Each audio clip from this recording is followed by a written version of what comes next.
back down and shut your trap. It's time for Keeping It Sports with M3. Are you ready? Are you ready? Well, I'll need some beer. Are you ready? You have to ask me nicely. Come on now, don't be bashful. Are you ready? Are you ready for Place for the best sports talk and news surrounding each league. I can prove it with my usual flawless logic. Hey man, this time we're gonna do it my way. What's your name again? And now, here's your host, M3, Mike Rozansky.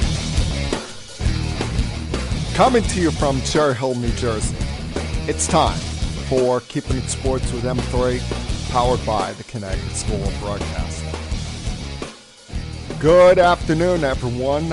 I am, of course, your host, Mike M3 Rozansky, coming to you here on this Monday, the 5th day of January for 2026. Hope you all had a great start to this year. I think we're past that point now where you can reasonably wish somebody a happy new year. I think once you get past that first weekend after the holiday, you kind of have to stop that now. But what I will say is that I hope you all got through the week safe and sound. Hope you all are entering 26 on a good, positive vibe, something that I'm going to try to spread here for the next hour with a lot of football to talk about here as finally, the 2025 NFL regular season has come to an end. This is a time that I always look forward to because even though the Jets are not in the postseason, haven't been since I was 22, and it's been 15 years since that time, now I get to watch actual real football. Now I get to sit there on Saturday, Sunday, and even next Monday night and have stress-free viewing of watching football games as the postseason is upon us. The regular season, though, did finish out with a bang last night as we got everything you could ask for reasonably if you're an NFL fan and not a fan of either the Ravens or Steelers. All you want is a great game to close things out when you have a scenario like they had. Winner take all. Winner goes to the postseason, gets a home playoff game. The loser goes home and has to wait for next year. And that's exactly what we got. Right down to the final whistle. You were on the edge of your seat. Right down to the end of this game, there was suspense. There was a lot of moments where if you're a fan of the Steelers or Ravens, it felt like torture. Because on one hand, you got the Pittsburgh Steelers, and you're wondering if it's the end of the ride, the end of the Mike Tomlin era, the last game of Aaron Rodgers' career. You're without DK Metcalf, and you left yourself in a situation where you left the door just slightly open for your longtime hated rival, the Baltimore Ravens, to come slip in and potentially celebrate a division title in your building. And even despite Lamar Jackson still feeling some of the effects of his back contusion, he went out there and gave the Ravens an opportunity to win that game. Hell, he set them up with the chance to win this game. But unfortunately, as it happens so many times in the NFL, it came down to one play. It came down to one moment that it's a moment that you hope it doesn't sting with this kid for a long time to come. And of course, I'm talking about the Baltimore Ravens rookie kicker, Tyler Loop. Because he's set up there for the game-winning field goal at 2 seconds remaining in this game. A 28-yard field goal that, for him, seems like a chip shot. He had not missed from inside 50 all year long.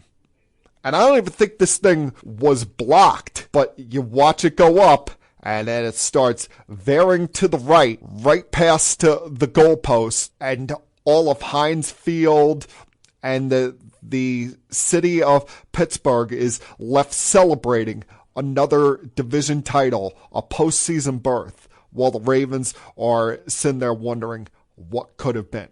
Because there were plenty of moments, there were plenty of spots for the Ravens where you thought, wow, they're going to win this game. That fourth quarter was just chaotic to watch, back and forth, but you had multiple long touchdown runs by Zay Flowers. First one was just an awesome play by both Lamar Jackson and Zay Flowers combined there. It looked like Jackson's going to get sacked in the backfield, and he's able to diverge through two defenders to just chuck it up for Flowers, who there was pretty good coverage on the play, but he broke loose for a 50-yard touchdown.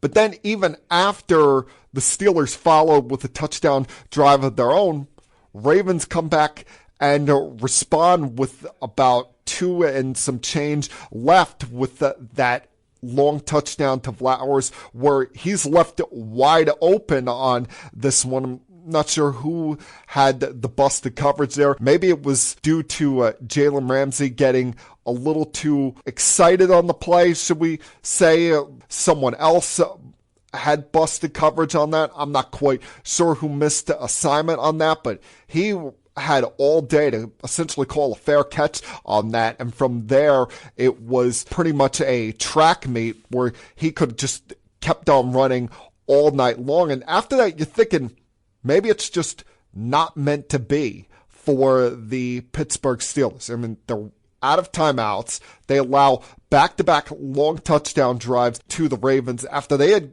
essentially gone 2 quarters without doing anything really.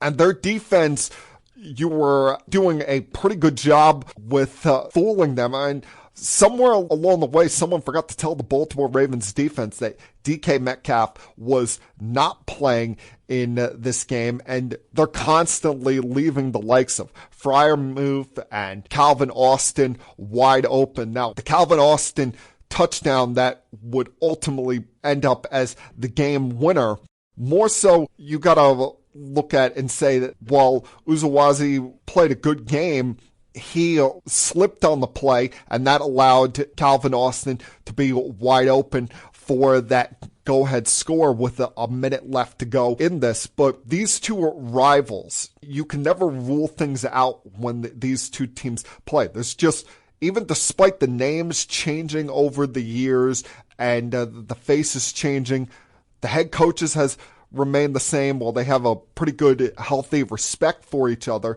there's a competitiveness, there's a fierceness, there's something that is just bled into that culture for both of these teams, where you say, that's the team that you got to stop. That's the team that is constantly in our way, that is preventing us from getting to our ultimate goal.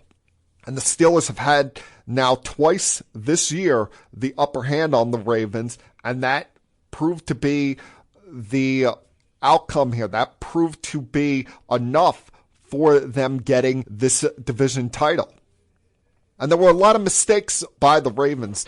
Loop is going to look at this game not just as the game that he screwed up with missing the field goal, but how about right after the first touchdown by Zay Flowers, he puts the Steelers in great field position because he sent the kickoff out of bounds. They got this start with the ball on the 40-yard line, and that sets up Rodgers with the long play to Freiermuth. That drive ended with the touchdown by Gainwell. And something about the Ravens defense, of course, when you lose a star player, you're going to have a little bit of a setback. But the Ravens defense just was not the same after the injury to Kyle Hamilton that he unfortunately was not able to return from. And now the Pittsburgh Steelers move on to a date with the Houston Texans next Monday night out there in Pittsburgh in the first round of the postseason. Whereas with the Baltimore Ravens, you have to start questioning what's the future here with this team. I mean, sure, There's been a lot of success there during the John Harbaugh era. He won a Super Bowl with Joe Flacco over a decade ago. And there's been nothing but winning years with Lamar Jackson. They've made the postseason up until this year almost every season. But they've had a lot of postseason blunders between now and then. Talk about it. First round losses to both the Chargers and the Titans in games at home that they were favored. You have the AFC Championship game at home 2 years ago against the Kansas City Chiefs. You're favored in that game. You can't get the job done. You had a golden opportunity this year in a year where Joe Burrow was injured throughout most of the season and the Bengals missed the playoffs. A year where the Kansas City Chiefs fell apart. They're out of the mix. And who knows what we're going to get out of Patrick Mahomes going into next year. The Pittsburgh Steelers provided you endless opportunities, even after your 1-5 start, to come crawling back and steal this division away from them. And still, you couldn't get the job done. They were pretty much handing it to you on a silver platter, not taking advantage of your early 1-5 start, and with Metcalf getting suspended at the end of the year because he's a bonehead. It was all right there ahead of you, but you don't get the job done. And does Ravens ownership, does the Ravens hierarchy say that maybe it's time for a change there? Whether it be a mutual parting of the ways with John Harbaugh, or even, dare I say, potentially trading Lamar Jackson. Because Lamar Jackson, while he is 29, he's starting to look like a guy with the body of a 35-year-old, with the amount of hits that he's taken, with the amount of injuries that he has had. This is not your standard 6'5" quarterback that is built to take a beating. This is a guy that has relied a lot on his legs, a lot on his speed, and we didn't see that this year after he came back from the hamstring issue. Plus, all of the reports of internal fighting, of lack of maturity from Lamar, and how they placated to him so much but have not gotten the job done there. Do they maybe look at that and say, it hasn't worked so far with Lamar? We could still, while he's at 29, potentially get a boatload here and continue on with this roster and maybe a young quarterback. I mean, you can't say that it wouldn't be appetizing for the Las Vegas Raiders, who are now on the clock as the first overall pick, potentially going into next year with Lamar Jackson. If you have to give up that first overall pick, those are things that will be talked about and discussed in the weeks and months to come. But I can't see, with how brutal an ending this was, this Ravens franchise coming back exactly intact the way you saw them this past year. But now we head on to the AFC side of the postseason. It will get kicked off on Sunday with Bills-Jaguars at 1 p.m., followed by a Sunday night matchup with the Chargers going up to Foxborough to play the Patriots. And then you have the aforementioned game on Monday night with the Texans against the Steelers. See, the Bills understood the assignment this year with no Mahomes, no Burrow, and now no Lamar Jackson. There's never been a better opportunity for the Buffalo Bills and Josh Allen to finally get that first championship in franchise history. The problem that they've run into is they are not going to have the comfortability of Highmark Stadium, of playing up there in the frigid temperatures of Western New York. It's been a long time since they won a playoff game on the road. That last one coming in 1992 when I was 4 years old. They're 0-4 in the Josh Allen era when playing postseason games on the road. And now you go up against a extremely hot Jacksonville Jaguars team where Liam Cohen has been able to transform Trevor Lawrence into the superstar quarterback we all thought he could be. They're averaging over 35 points a game over their last 6 or 7 games and are coming into this postseason on a heater with the win streak that they have been on, able to hold off the Texans to win this division. Then you've got the Sunday night game with the Chargers going up against the Patriots. And the Chargers, let's face it, they didn't try yesterday against the Denver Broncos because this was the matchup they wanted. The Patriots don't have the greatest pass rush in the world. And with the injuries that the Chargers are dealing with on the offensive line, missing both of their starting tackles, they would rather go up against a Patriots team where they think they have a better chance of winning a shootout with, as they have the more experienced young quarterback in Justin Herbert, even despite the MVP level season that Drake May just put on. And then you get to next Monday night, where it's the Texans and Steelers out in Pittsburgh. And for as much credit as I want to give Aaron Rodgers and Mike Tomlin, for as much doubt that I had on them this year, wondering how much Aaron Rodgers had left in the tank at 41, turning 42 years old, with the age on that defense, the fact they don't have a true number 2 wide receiver, and that their ground game can be a bit inconsistent at times. They were able to prevail and win this division and earn a home playoff game in the first round. But you're going up against a Texans defense that is just been bullying people around for the last 2 months. They're allowing only about 16 points per game. You have 2 fierce edge rushers there with Will Anderson and Delaney Hunter, and a head coach and DeMeco Ryans, who's done nothing but win with this team in his 3 years there so far, getting to 3 consecutive postseason berths. The question is that with how this defense travels, are you going to get consistency out of C.J. Stroud? You're not asking him to be a world beater. You're not asking him to go out there and throw up 35 a game.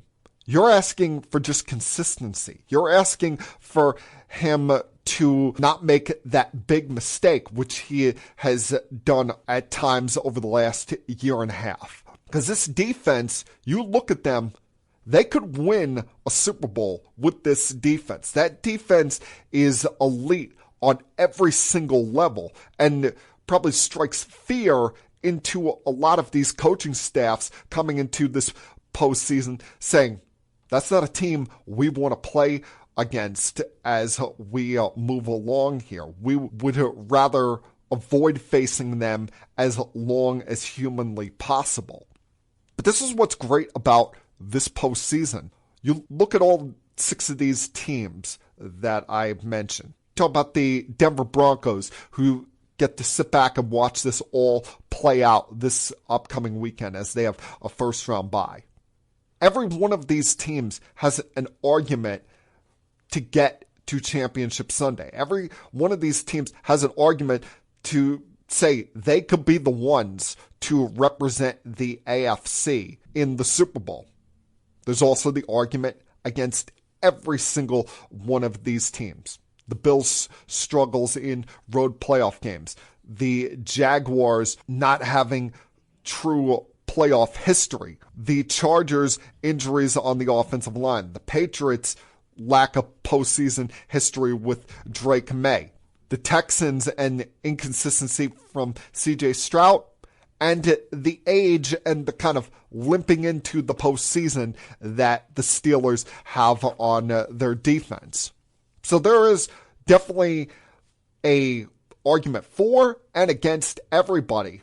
And that's what makes this postseason exciting, because you don't know what to expect on a week-in, week-out basis or in any of these games coming up this Sunday and Monday night. Going to get to the NFC side of things coming up. Also mix in some thoughts on the college football playoff and hopefully for the final time for a while, I'm going to talk about the Jets and the Giants, with the Giants having a coaching search coming up, the Jets finally putting an end to this hideous season that they have had. So there's a lot I want to talk about here for the next about 40 minutes or so here. Glad you guys could join me this week. And as I tell you, each and every single Monday afternoon, please sit back, relax, hell, put your feet up if you feel like it, and continue keeping it sports with M3. I'll be back.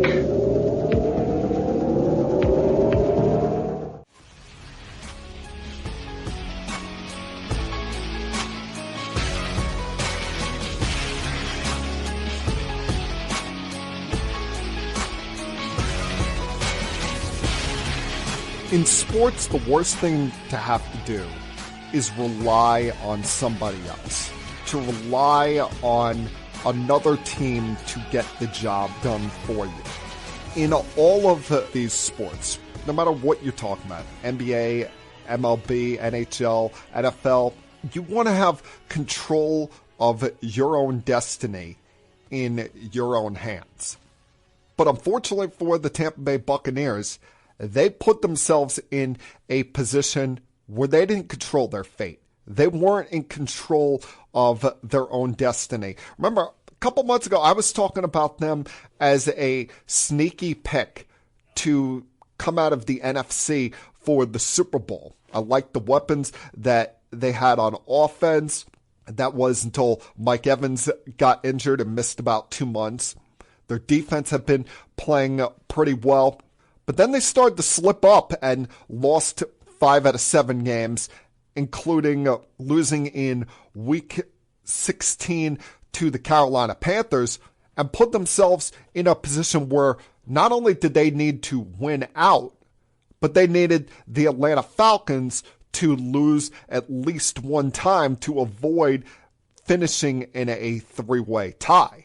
But they put themselves in this predicament that they fell in yesterday, where even after beating the Panthers on Saturday night at home and just barely surviving that game, you see Baker Mayfield and players sitting on their couches at home watching the game. You're seeing bars loaded up in both Carolina and in Florida, watching with bated breath the game between the Falcons and the Saints, where if the Falcons win, the Panthers win the division, but if the Saints win or there's a tie, the Buccaneers win the division. And the Falcons were able to survive the late rally by the Saints and hand the NFC South to the Carolina Panthers. Where this division was lost for the Buccaneers, let's rewind about 3 weeks ago to Thursday Night Football, when they had a 28-14 lead over the Atlanta Falcons in the fourth quarter. It was the first game Mike Evans played in about 2 months, had pretty much everyone healthy on offense. But then you had a bad turnover by Baker Mayfield. They give up 2 touchdowns in that quarter, in which the Atlanta Falcons tried to go for 2 on both of them and failed to convert either. And still, they left them enough time at the end to come down and kick a game-winning field goal on a drive in which the Bucs had them backed up on 3rd and 28 in their own territory, and then let them convert on a 4th and 14 to put themselves in field goal position. That is the game where they should be looking back on and saying, we really blew this. We screwed up. Because you're playing a team that had nothing to play for at that point, was already eliminated from postseason contention, and you blow a 2-touchdown lead at the crib and then have to rely on the Saints to save your rear ends. You deserve to be sitting at home. You deserve to be doing exactly what the rest of us are doing, and that's watching NFL postseason football this coming weekend. Now, it wasn't a do-or-die scenario on Saturday night between the Seahawks and 49ers. They both came into this knowing that they were going to be in the postseason. But it had much more importance because the winner of this game would not just get the division, it would get the 1 seed and that lone first round bye, meaning you would only have to play 3 games to win a Super Bowl rather than win 4 games to win a Super Bowl. And you could essentially just chill at home for the entire run before you have to go to Santa Clara for the Super Bowl. In the case of the 49ers, it was of the utmost importance to them because I look at the 49ers and I wonder how many more hits can this team take? They lose both starting linebackers on Saturday night with Dean Winters and Tatum Bethune going down with leg injuries in the game. You played without Trent Williams, who was down with a hamstring issue. Ricky Pearsall didn't play due to a knee issue. At some point, you wonder when is too much for this team to overcome. And Saturday night might have been your answer for that. Because with all those injuries, it was much more important for them to get the bye than Seattle. Yes, Sam Darnold is coming off of a year last year with the Vikings where he blew it in week 18 in a win and stay home scenario against the Lions and then had an awful first playoff game against the Los Angeles Rams. But him, you could at least give an excuse for because it was his first postseason game of his career. The Niners, so beat up, they could have used that extra week off to recharge and potentially get some of these guys back, as well as with the Super Bowl being in their home stadium, they would not have had to travel at all for this entire postseason. But they had no offense whatsoever on Saturday night. Let's be honest. The Seahawks should have won this game by more than a 13-3 margin. You had 2 missed field goals by Jason Myers, and they need to hope that that is not a bad sign of things to come. They went for it on 4th down on their opening drive, but got stuffed there. And still, their defense came out and said, not tonight, fellas. Hey, offense, get on our backs. We're going to carry the way here. We're going to shut these guys down. McCaffrey did nothing. Brock Purdy was searching for answers all night long. And Kyle Shanahan, even as great an offensive mind he is, was not able to script something up to overcome the dominance of this Seattle Seahawks defense. Now, you do worry because Sam Darnold, if you're a Seahawks fan, we got to be honest here, has been living on the edge here for about a month now. They were very fortunate to overcome that game against the Rams a couple of weeks ago. Very fortunate, even despite being 14-3, and it's a remarkable accomplishment by Darnold to win 14 games back-to-back seasons with 2 different teams. But he has been living on the edge, been a little bit more mistake-prone here in the final month and a half of the season compared to what he was to start the year. They've largely been living off of the ground game and their defense to carry them to this point the last 6 weeks of the season to put themselves in a position where now they get a first-round bye. They get to sit back and relax this weekend as everybody else has to play on Saturday and Sunday. The team that I thought should have shown a little bit more assertiveness, a little more aggressiveness this weekend was the Philadelphia Eagles. A lot of these teams look at the Rams with how sloppy they were against the Falcons last week. They played their guys yesterday against Arizona, and while it wasn't pretty at times, they got the job done. You look at the Chicago Bears. They, by and large part, were playing their guys. And yeah, the Eagles are coming off of a Super Bowl championship. But still, you have an opportunity to do something very impressive here. Do something that the Chiefs have done, that the Patriots have done, that some historic franchises have done, and that's win back-to-back Super Bowl championships. And your best route to do that would be having as many games as possible run through the city of brotherly love. Well, right now, you're only guaranteed to get one game out there at the Link for this coming January, because you decided to sit all your guys yesterday against the Washington Commanders, who had nothing to play for. Even if you played Hurts, Barkley, Brown, Goddard, even if you played those guys for just the first half, if you could have demoralized that team, a team that is on their third string quarterback in Josh Johnson, you could have demoralized them and had them quit and look toward the offseason early. That could have been enough, especially when you look over in Chicago and watch the Bears lose to a Lions team that, even despite having nothing to play for, is very prideful and you knew was going to come out there led by Dan Campbell and put up a good fight against the Bears in trying to knock off their playoff seeding. But you missed on capitalizing on a great opportunity, because last year you reached the Super Bowl after being the number 2 seed in the NFC. Remember, the Lions lost their first game of the postseason to the Commanders. So the postseason ran through the city of brotherly love. And you've been such a dominant home team, 26-8 under Nick Sirianni. That was a perfect opportunity, a perfect spot for you to try to reassert some dominance for yourself in the NFC. But now, if you want to go back to the Super Bowl, you're going to likely have to win multiple games on the road. You do get to start off at home this coming Sunday against a 49ers team who, as I mentioned before, I don't know how many more hits this team can take.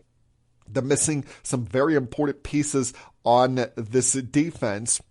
We'll see what the availability of the likes of Ricky Pearsall and Trent Williams is going to be this coming Sunday afternoon.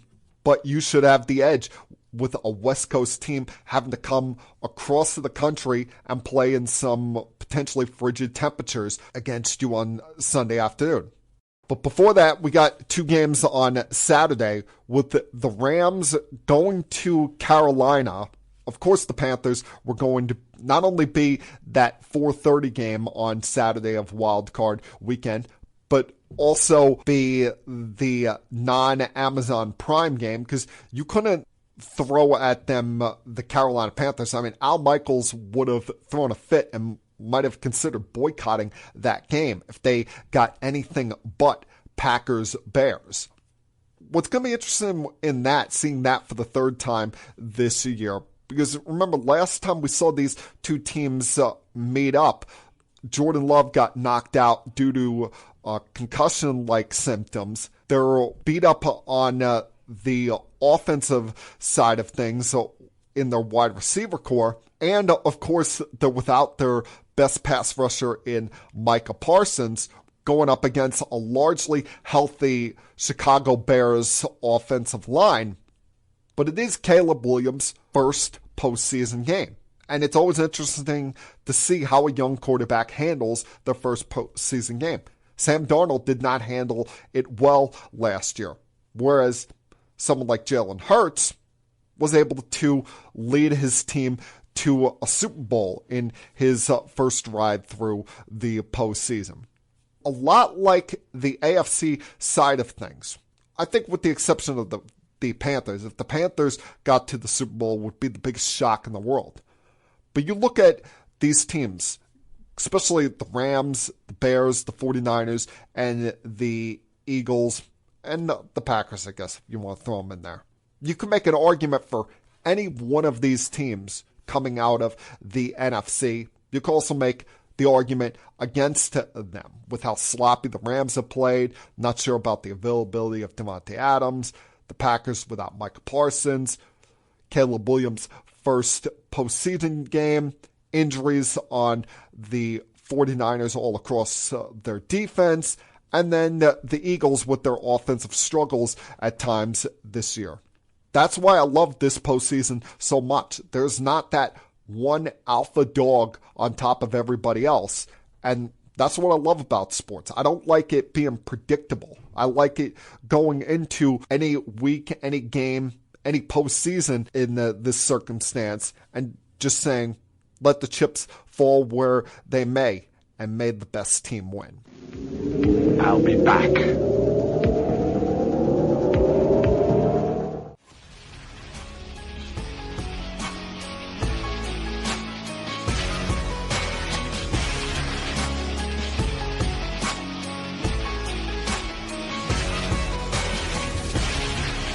College football got back into the focus, the center of attention of things in the middle of last week as we finally got to the quarterfinals of the college football playoff with the 4 New Year's Day or New Year's Eve bowls, whatever you want to call them, the New Year's Six as they used to be called under the old BCS playoff format.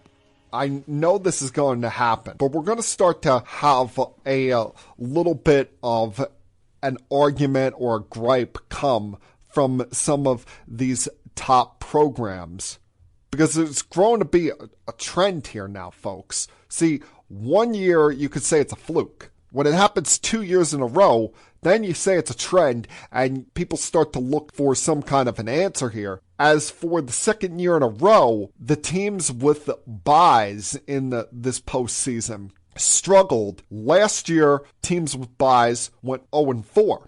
This year, they went 1-3, the one exception being Indiana. You were supposed to be providing some kind of an advantage for these teams. But what kind of an advantage is it when they're going down in their first game after not playing for essentially a month? Remember, the conference title games took place on the first weekend of December. So these players, while yes, they got their practice time in, got their workouts, and were able to rest up, they went a full month without real game action, without the real speed, without the real adrenaline of playing a football game.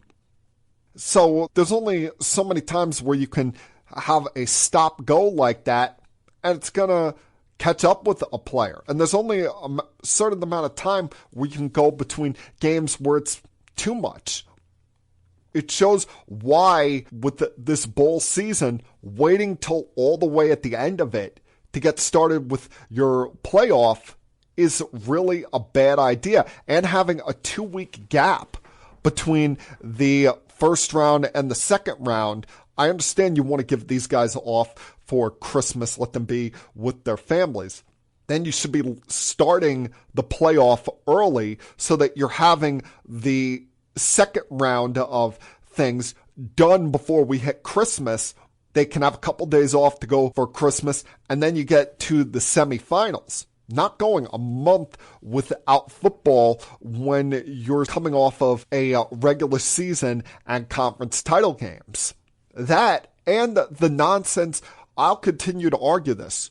Why is it that we're having these quarterfinal games at bowl sites? I understand you can't, due to contractual restraints and due to historical purposes, just eliminate things like the Rose Bowl, the Orange Bowl, Cotton Bowl, Sugar Bowl, things that have been fixtures in college football's history, and you have sponsorship deals attached to all of these.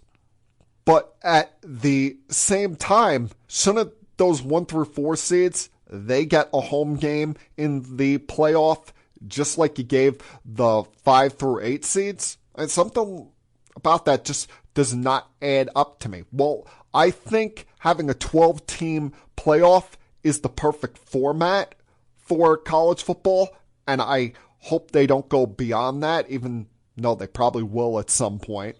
Not giving the higher seeds, the top seeds that get byes, some kind of a home field advantage seems a bit unfair to me. And you could see with some of these teams that not playing essentially a month's time without football caught up to them. Ohio State and Texas Tech clearly showed signs of not playing football in over a month. Miami, who had been constantly playing football and was essentially the last team thrown in the mix here, has proven their worth, proven that they are a worthy team of being in this playoff over a program like Notre Dame. Whereas the Buckeyes, they went essentially 7 quarters of football without scoring a touchdown after the loss that they had to Indiana in the Big Ten championship game, and then not playing again for 25 days. It caught up to them. Texas Tech, they were immensely mistake-prone, couldn't even get on the board against Oregon on a day where Dante Moore wasn't lighting things up. It was his defense that dominated the day for them. Their special teams, they had 4 field goals in it, and they get a bunch of takeaways and were able to hold on from there. Texas Tech, had they been playing, maybe could have taken advantage of what was kind of an off day for Dante Moore. The one team of the first round buys that was able to hold up their end of the bargain here was, of course, the number 1 seed Indiana Hoosiers. Fernando Mendoza just looked awesome, but you knew that this game was over very early on, because Alabama, even despite injuries on Indiana's defensive line, was not able to run the football. And then the decision early on in the second quarter, when Kellen DeBoer decided to go for it on that 4th and short in Alabama territory, that came back to bite them. From there, they were never in this game. Mendoza has a long touchdown pass to Becker 3 plays later. Later in the quarter, you get Simpson fumbling in Indiana territory. And from there, they were never competitive. They never looked like a team that belonged on the same field with Indiana. And now they move on to play Oregon this week at the Peach Bowl in what could be a battle of the top 2 picks in this coming year's draft between Mendoza and Dante Moore.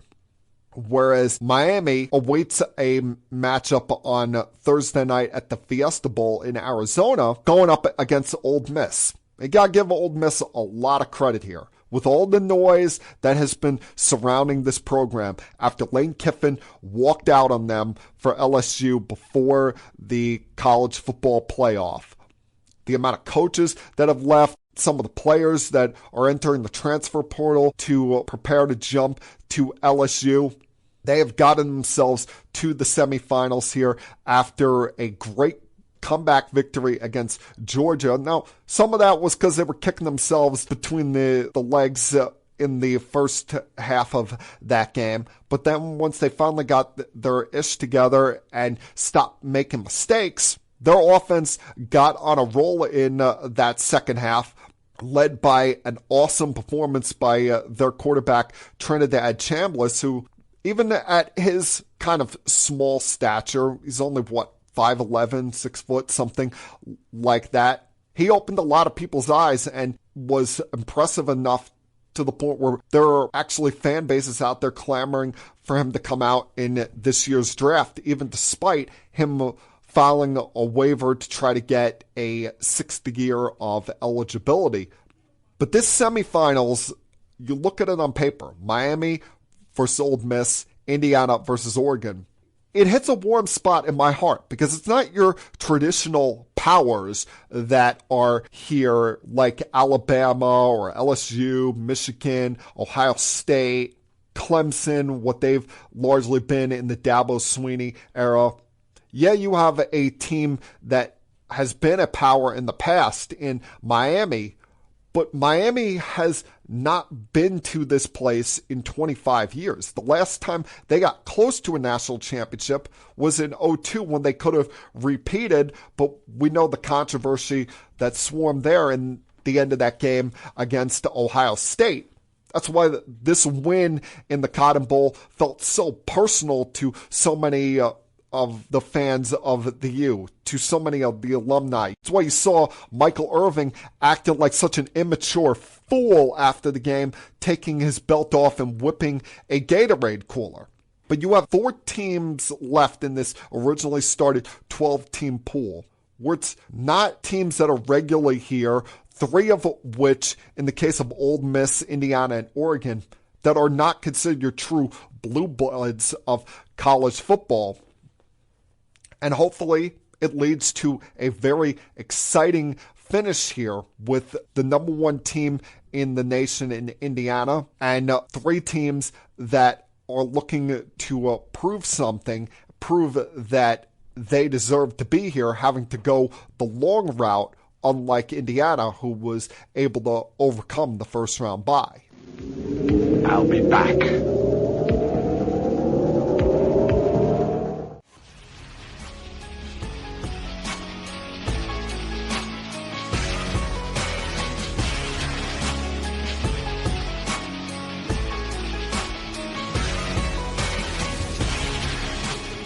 Well, with the end of the NFL regular season happening yesterday, you know what that means?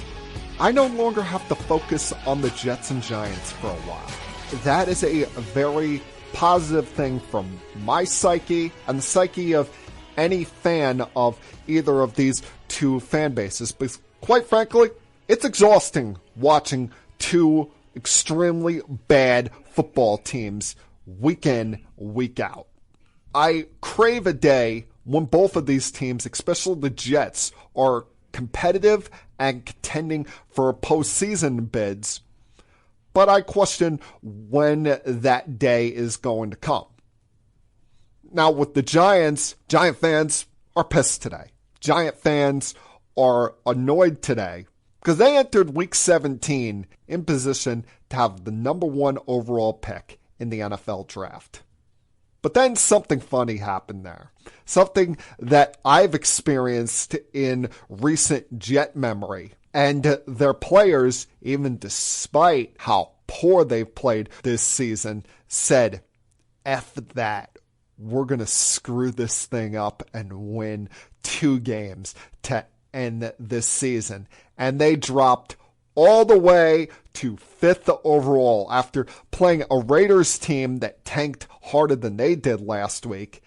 And then yesterday, leading 16-10 at home against the Cowboys at halftime. And the boys decided, you know what? We're going to pack it in for the season. Bench Dak Prescott and put Joe Milton out there for the second half. From there, the Giants steamrolled them to a 34-17 victory. So sweet. So sweet because I, for weeks, had to go on social media and deal with the Twitter trolls, or at work. One of my coworkers, Chuck, is a big-time, unrealistic Giant fan who was telling me all of this nonsense that the Giants were going to acquire all of the draft picks from the Jets for the Jets to move up in the draft. And now they're sitting there behind the Jets at a time where, yes, you have a young quarterback that you really like, a young quarterback that you hope is your long-term future, as long as he's a little bit more protective of himself and not so reckless on the field when it comes to throwing his body around. You don't want it to become a regular thing next year as well, where he's going into the blue medical tent getting checked for a concussion. But you've got some weapons to be excited about, with Malik Neighbors likely coming back from injury. You'll have Cam Scatterboo and Tyrone Tracy back at the running back position. Joe Sheen, I don't think, is the most reliable general manager in the world. I mean, his track record shows it in the last couple of years after that 9-7-1 season that got them in the postseason the first year with Brian Dable.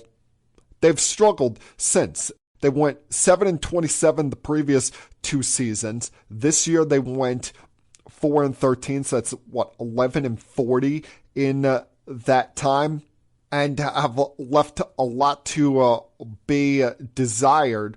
There's been a lot of questionable moves that he has made, whether it be the long-term deal that they gave to Daniel Jones and having to cut him at the end of the second year of that deal, placing the franchise tag on Saquon Barkley, only to watch him leave as a free agent to the Eagles the following year, and then he goes and wins a Super Bowl. You let key players on your defense like Xavier McKinney walk for nothing, and then he's made his fair share of bad draft picks busts like Evan Neal and Devontae Banks. And Kayvon Thibodeau, let's be honest, has not turned out to be as good of a pick as you thought he was going to be. So there's been some good, but a lot more bad to Joe Schoen. But he's going to get one last crack at things because he's going to get to pick the next head coach. He's essentially in charge of all of this now. Face it, Steve Tisch is pretty much a placeholder owner.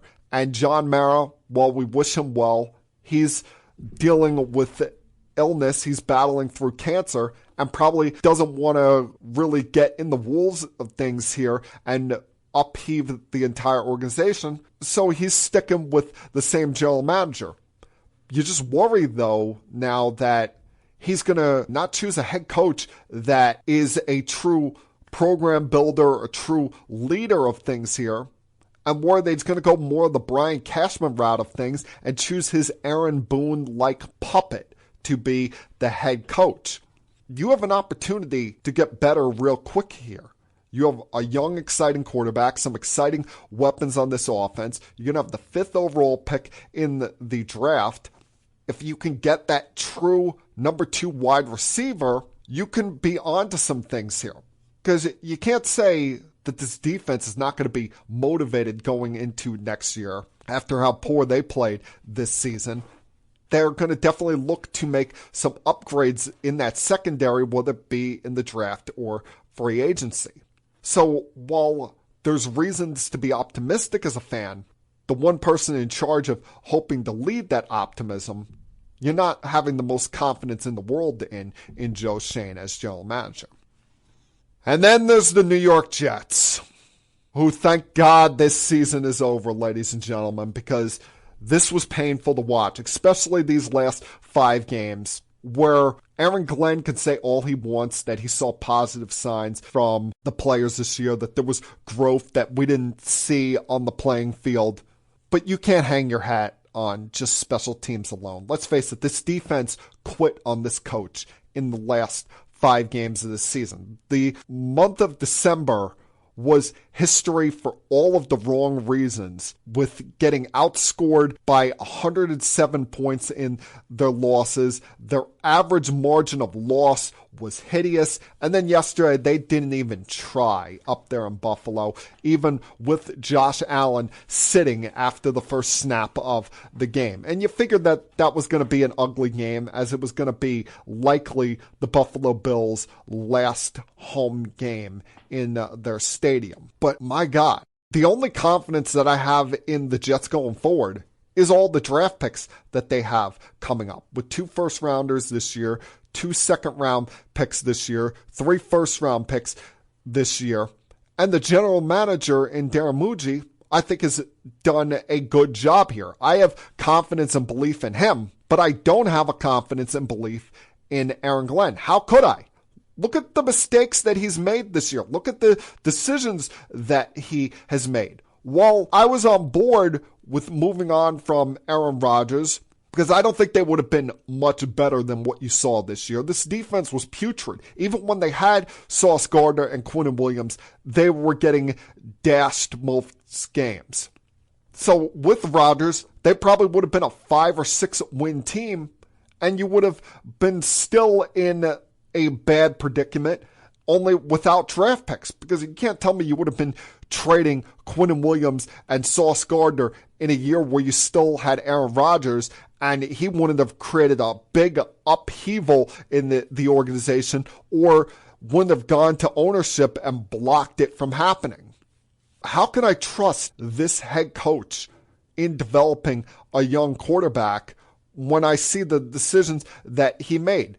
It was his idea to get Justin Fields in here and hand him the starting quarterback spot without any competition whatsoever. It was his idea to hire Steve Wilkes, and he fires him with 3 games left to go in the season. Most of these players that were brought in here this season were his call. And was there anyone that amazed you? Was there anyone that you said, yeah, he's someone to go forward with? And that there is going to be a large turnover in this roster, as there should be, and that they're going to have over $100 million in cap space after cuts. They've got a lot of draft picks coming up, and thankfully they're not going to be trading up for a quarterback, because the Raiders are not going to trade off of the first pick. They're going to take Mendoza or more with that first pick. And then it's going to be up to the Jets if they take Mendoza, as I expect them to, and Moore's there. Do they decide to draft him? Or if Moore stays in college and the Raiders then take Mendoza, what do the Jets do? Do they trade back and build up more assets? Or do they take the best player available, such as Ruben Bain out of Miami or one of the Ohio State guys? So while I have confidence in the general manager, I have no faith in this coach. And it's sad because this coach was a really good player for the Jets back in the day during my childhood. Was a really good player on my favorite Jets team of all time, the 1998 New York Jets. And while he's worked his way up as an assistant, as a coordinator, and earned the opportunity to be a head coach, and while I think it would make the Jets look like a complete clown show to fire a head coach after 1 year, even though he did nothing to show any signs of improvement, did nothing to show that he truly deserves that second year, it's scary to think about him trying to develop a quarterback in his second year.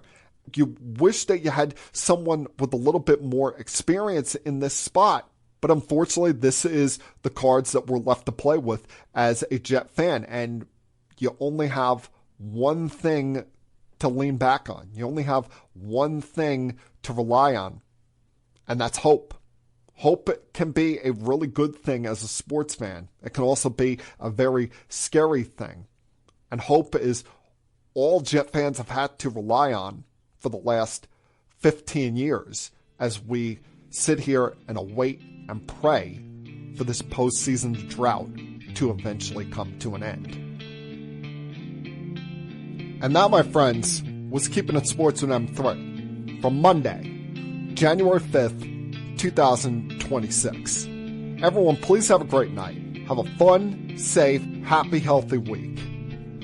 Remember, folks, you got one life, so you might as well try to live it out to the fullest. And I'll talk to you guys again, same time, next week. Until then, peace. We have to go. Good night, everybody.